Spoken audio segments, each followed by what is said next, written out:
Hello, my name is Ken Kulinowski, and I am the author of Anthem to Hope, a book about Poland, about the Jewish and Catholic people that were there in Poland during some very terrible times. With me this morning is Mike Richard.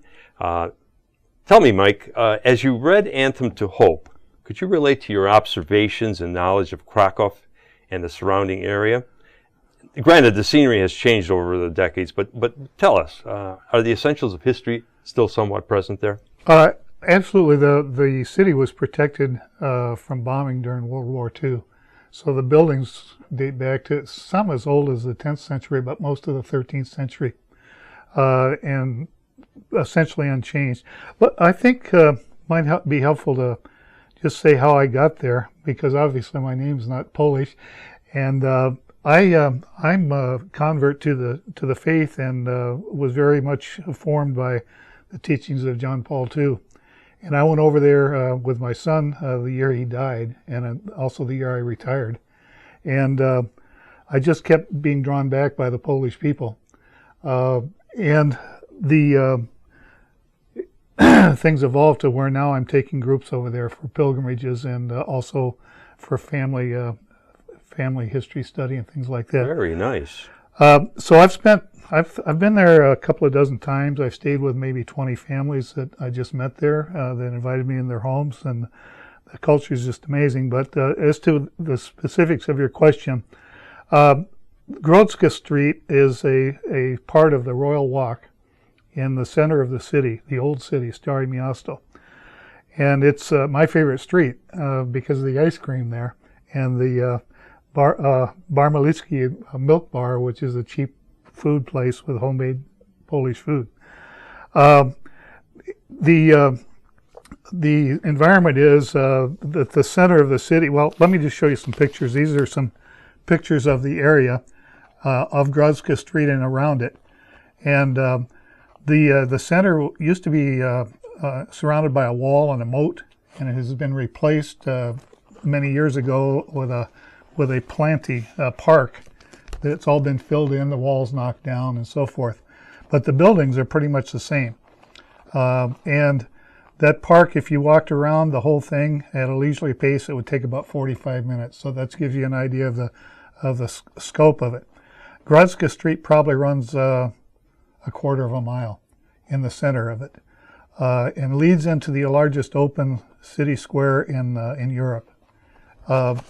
This is a picture of a meal we had in a restaurant that's probably at the same location as Danuta's restaurant in your book.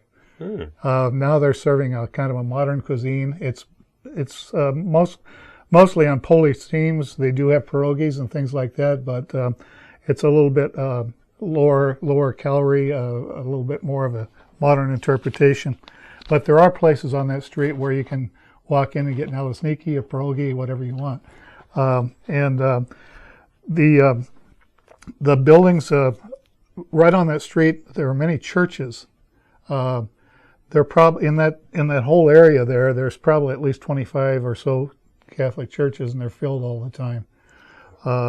Masses every day. The one at the base of Grodzka Street, there's a church that has mass in English, but most of them are in Polish.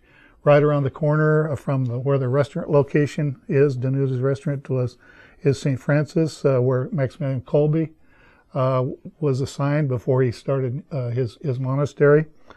And then in the other direction is Trinity Cathedral, which is run by the Dominicans, and every day you can go there for Mass. It's a sung Mass with a 100-monk choir. So it's a fantastic location and very beautiful.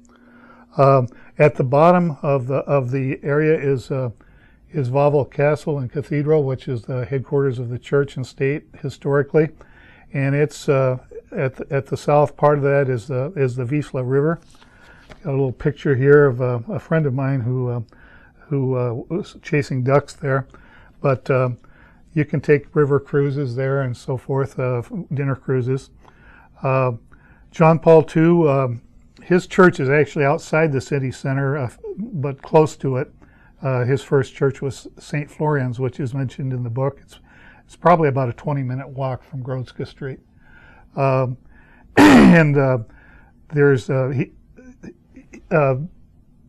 we probably should talk about John Paul II as a separate subject, but he was in a ministry there with the youth, and did some amazing things confronting the authorities, and so I probably don't want to get drawn into that now, but that's pretty much. I don't know if you have any questions about it.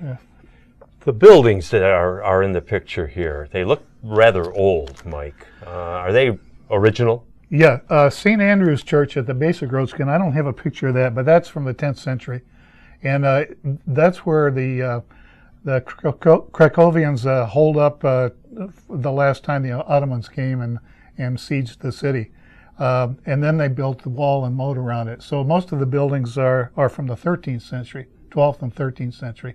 There is a part of Wawel that's from 800, the original chapel.